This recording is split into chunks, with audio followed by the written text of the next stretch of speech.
Hello, this is Virgil Labrador, Editor-in-Chief of Satellite Markets and Research, and we're here at the Smallsat conference in Salt Lake City, Utah, with Kevin Lausten. He's the CEO of Morpheus Space, and here to talk about the unique and innovative technology in his company is Kevin. So Kevin, welcome to this videocast. Great, thanks so much, Virgil.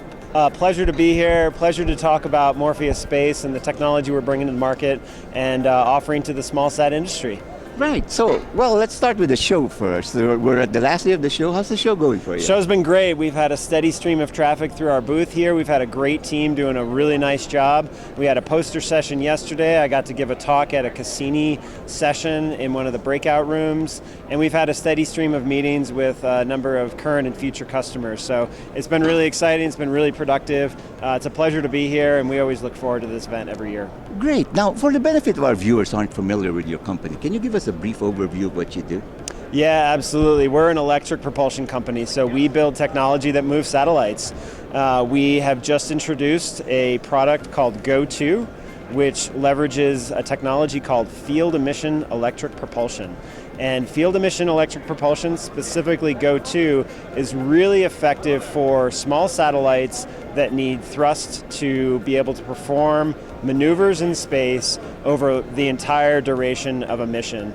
Our technology is particularly useful for things like collision avoidance, for station keeping, and for active deorbiting at the end of a mission. We are really proud of the work that has been done by our team in Dresden, Germany, which is where our company was born. Mm-hmm. And we've been showing off our product here, Go2. It's a 3D printed mock-up right here. Is that the actual size? This is the actual size, yeah. Wow. It's roughly a 1U form factor. Uh-huh. And something that we really like to show are the array of emission sites that are available to the users of this product. So you can see across this plane that I'm showing here, each one of those circles is its own individual thruster. And so what that allows for are two key benefits.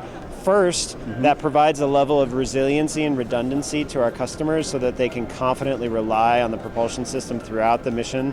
Second, it allows our customers to create torque by varying the thrust across the array of the emission sites. And that's really important for not only some of the use cases I was talking about, like collision avoidance and station keeping, but also precision pointing. So these are some of the most important use cases for our technology and specifically how our customers end up benefiting from our product. Right. Now, Kevin, you're not the only company that's into FEEP, right? So what differentiates your solution?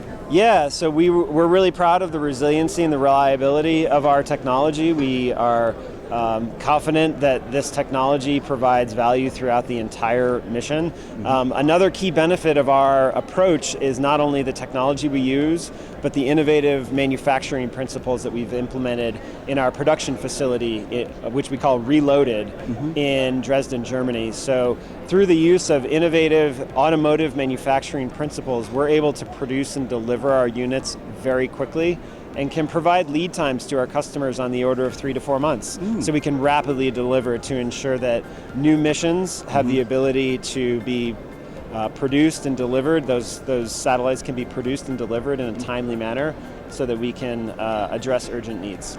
Well, this might be an obvious question, but we're in the Smallsat conference.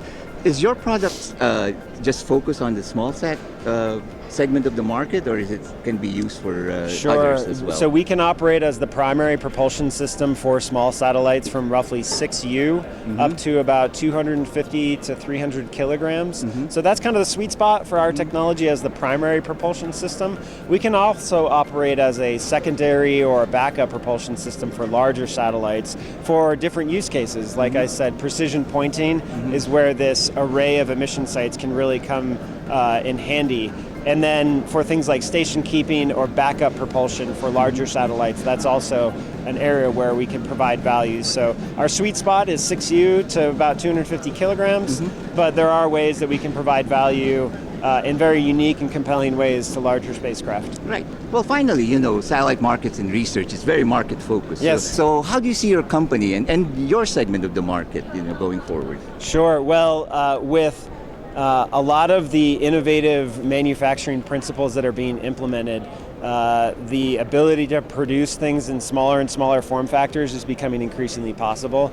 And I think what we've done with our Go-To product is a great example. There are other places in the market where things are getting smaller.